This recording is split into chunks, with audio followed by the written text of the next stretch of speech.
people identify brands by their logo, by their little sing song, their whatever that song is, right? That they have.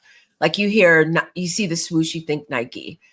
But I think as an entrepreneur, people, I didn't want to come across as I know everything and, everything I do is always perfect. No, it's not. And I think in that imperfection, people see who you are, the silly, the funny, the humorous, the person who cares about certain things in life.